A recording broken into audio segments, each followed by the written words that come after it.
Monsieur le Président,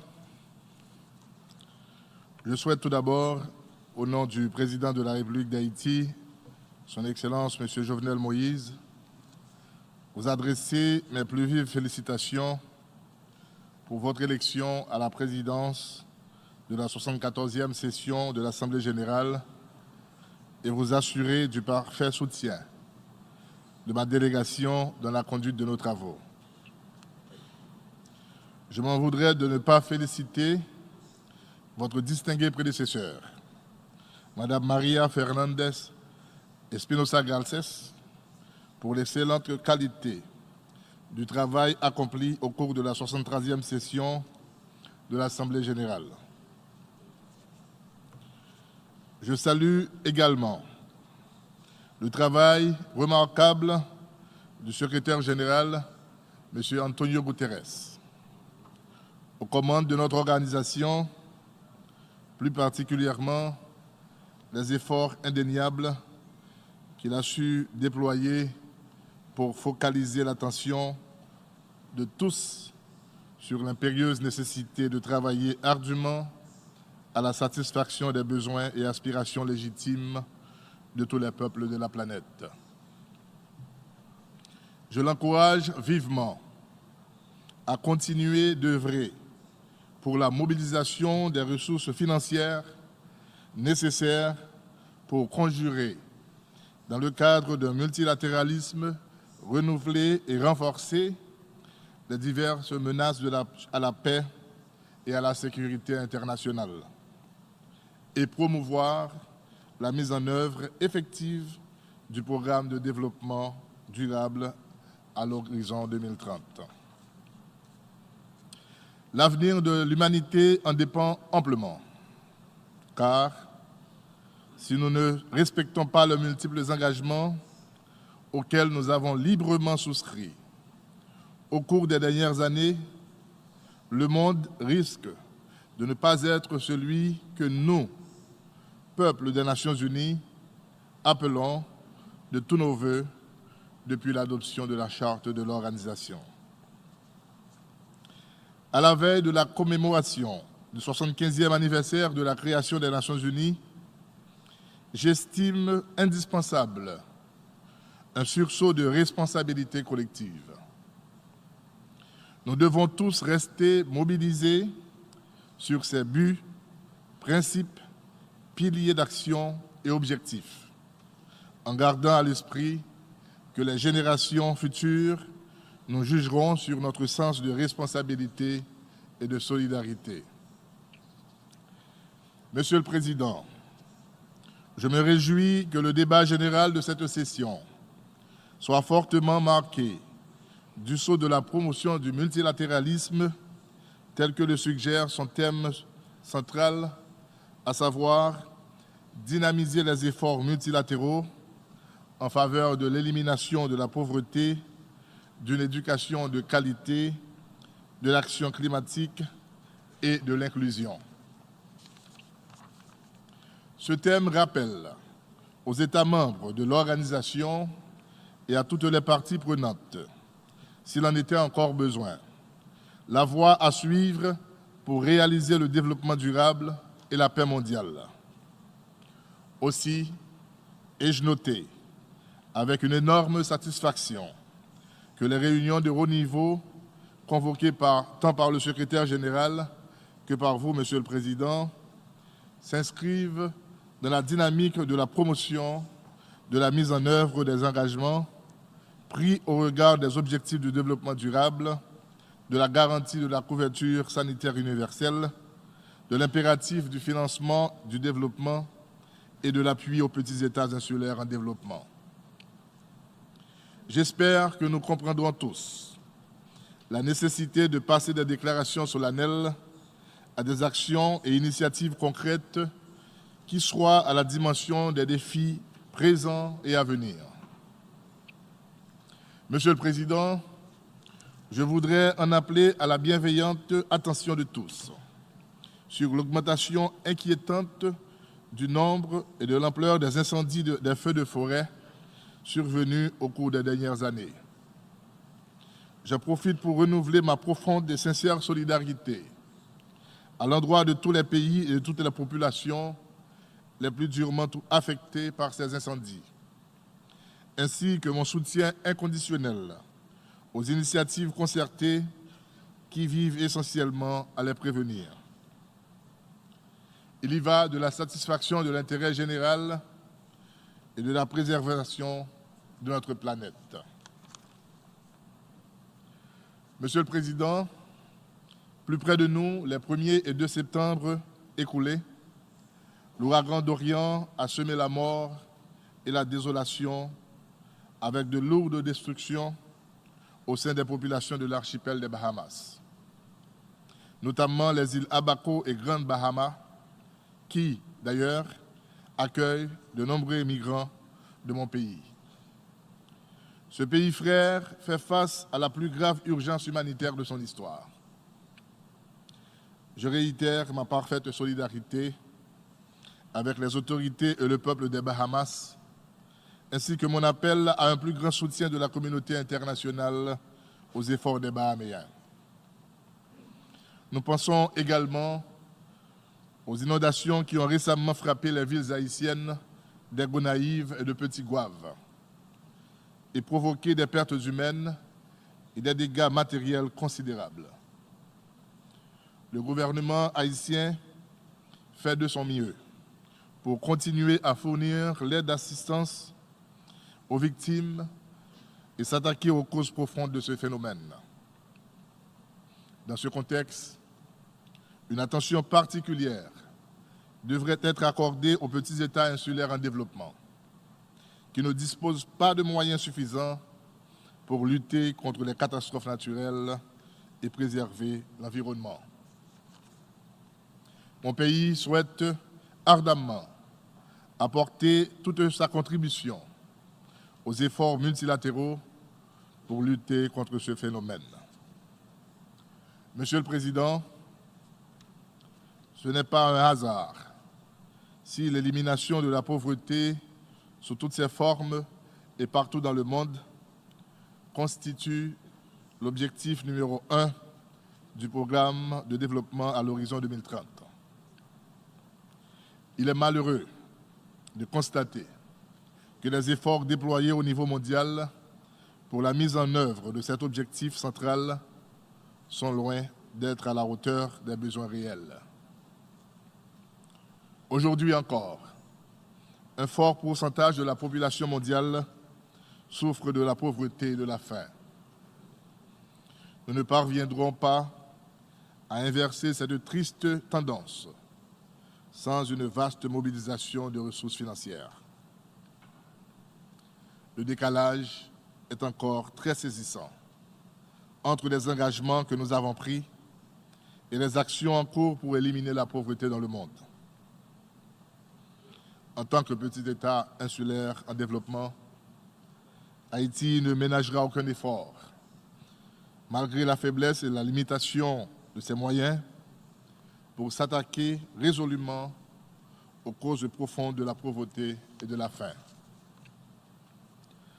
Notre débat a également le mérite de centrer l'attention sur la nécessité d'un plus grand engagement en faveur d'une éducation de qualité.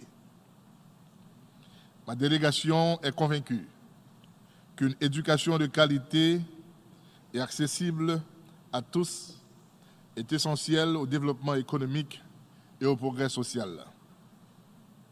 C'est à notre avis le principal domaine dans lequel le principe directeur du programme de développement à l'horizon 2030, ne laisser personne à la traîne, devrait s'appliquer le plus.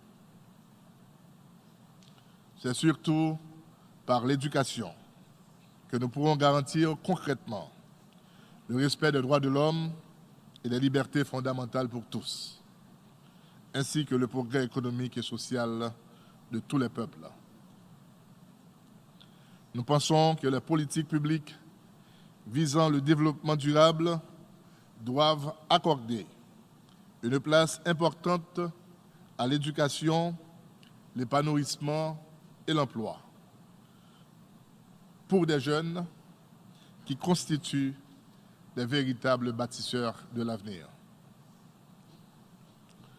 Monsieur le Président, une attention accrue doit être accordée à la lutte contre les diverses formes d'inégalité qui ne cessent de se creuser dans le monde. Ces inégalités nous éloignent de plus en plus des buts et des principes de notre organisation. La promotion de l'inclusion est, à coup sûr, l'une des exigences fondamentales dans la mise en œuvre adéquate du programme de développement durable à l'horizon 2030. Elle implique indubitablement la participation de tous les peuples et de toutes les parties prenantes aux efforts collectifs pour aboutir à l'avènement d'un monde meilleur. C'est dans cette optique que la République d'Haïti souhaite que soit accordée une plus grande considération aux demandes réitérées de la République de Chine-Taïwan en vue de sa participation aux activités du système des Nations Unies. Monsieur le Président, nous sommes à 11 ans de la date butoir fixée pour la réalisation universelle des objectifs du développement durable. Beaucoup de pays ont déjà réalisé des progrès considérables en ce sens. D'autres, au contraire, en dépit de leurs efforts, sont encore à la traîne. Contrairement au principe du programme de développement à l'horizon 2030, no one should be left behind. En Haïti, les besoins en termes d'urgence, de redressement et de développement à long terme demeurent immenses et exigent des investissements massifs dans différents domaines. Compte tenu de l'état actuel de mon pays, la poursuite des objectifs de développement durable reste et demeure un défi majeur. Des efforts gigantesques et soutenus doivent être déployés dans les domaines prioritaires tels les infrastructures essentielles, l'éducation de qualité, la couverture sanitaire, la mobilisation de l'investissement direct étranger, la reforestation, la protection de l'environnement, la relance de la production agricole, l'appui aux initiatives productives, ainsi que l'accès à l'énergie moderne et au crédit. Dans cette optique, Haïti s'enorgueillit d'avoir accueilli en mai dernier une délégation de la Overseas Private Investment Corporation, OPIC, afin d'explorer des outils de financement permettant de diversifier son économie et de l'aider à répondre à ses besoins en matière de développement par le biais des projets du secteur privé. Monsieur le Président, la République d'Haïti a la pleine conscience de la responsabilité qui est la sienne de garantir les conditions essentielles pour la sécurité, la stabilité et le développement à long terme du pays. Malheureusement, mon pays confronte depuis plusieurs mois une crise politique complexe qui est venue se greffer à la situation de précarité socio-économique vieille de plusieurs décennies. Conscient de sa lourde responsabilité, le président de la République a tendu la main à toutes les forces vives de la nation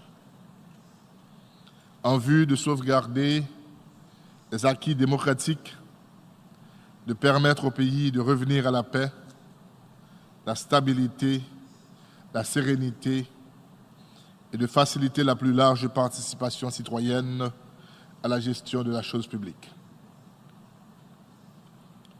C'est justement le sens de son message du mercredi 25 septembre écoulé, dans lequel le président en a appelé à un dialogue interhaïtien, constructif et inclusif, devant aboutir à la mise en place d'un gouvernement d'union nationale. Dans ce même ordre d'idées, le chef de l'État poursuit les consultations nécessaires avec toutes les institutions nationales susceptibles de faciliter le dialogue entre l'exécutif et les forces politiques, économiques et sociales de la nation, en vue de la conclusion d'un accord politique devant conduire, d'une part, à l'apaisement social et à l'organisation d'élections libres, honnêtes et démocratiques, et d'autre part, à la consolidation des institutions démocratiques et à la stabilité politique, économique et sociale.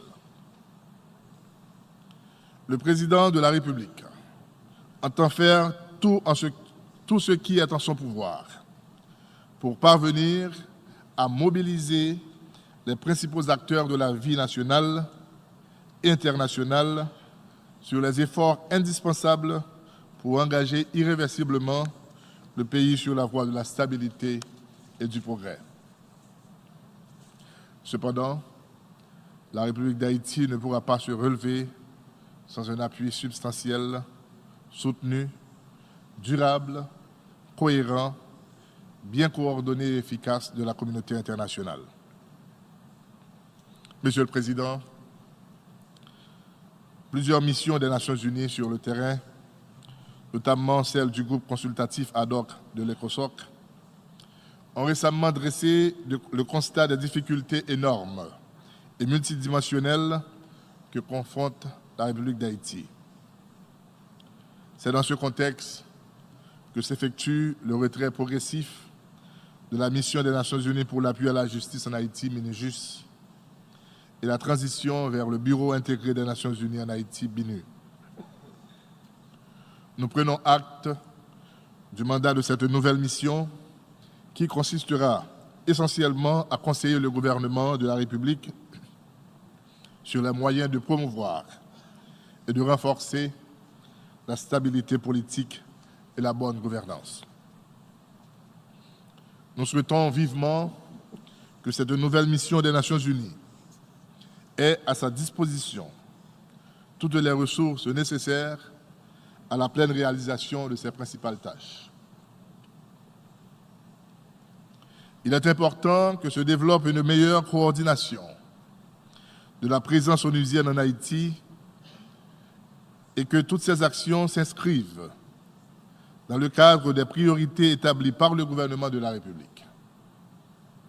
Aussi est-il primordial que le Bureau intégré des Nations Unies en Haïti accorde une attention soutenue aux politiques publiques à caractère économique, social et environnemental.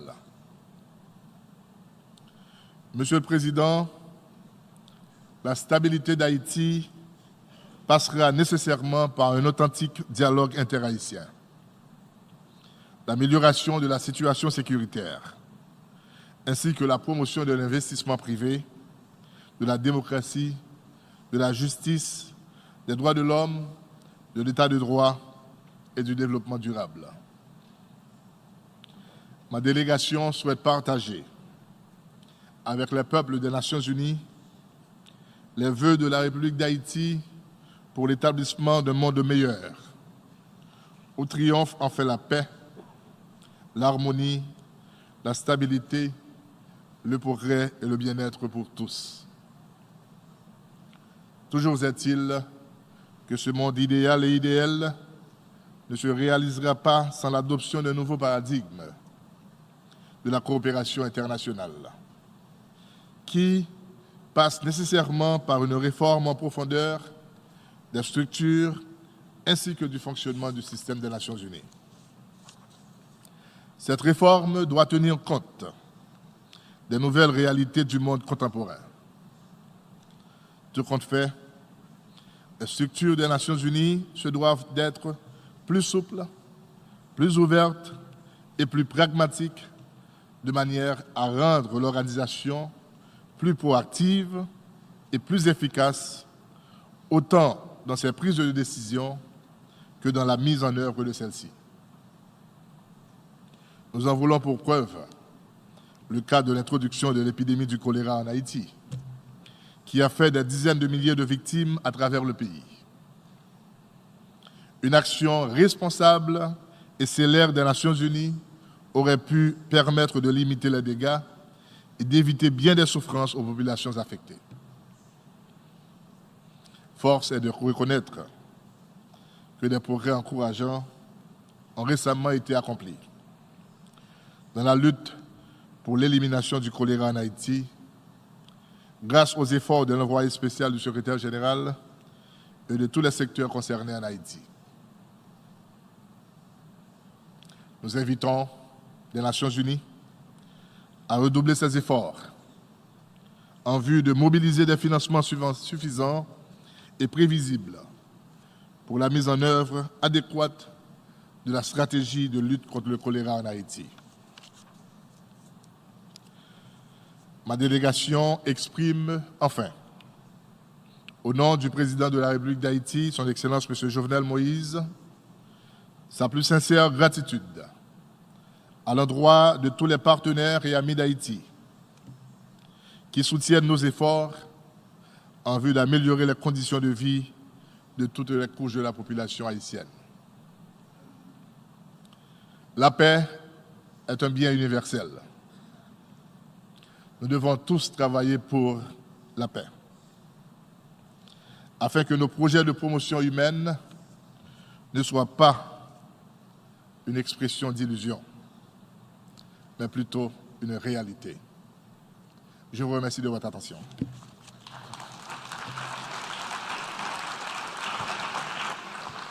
I thank the Minister for Foreign Affairs and Worship of Haiti.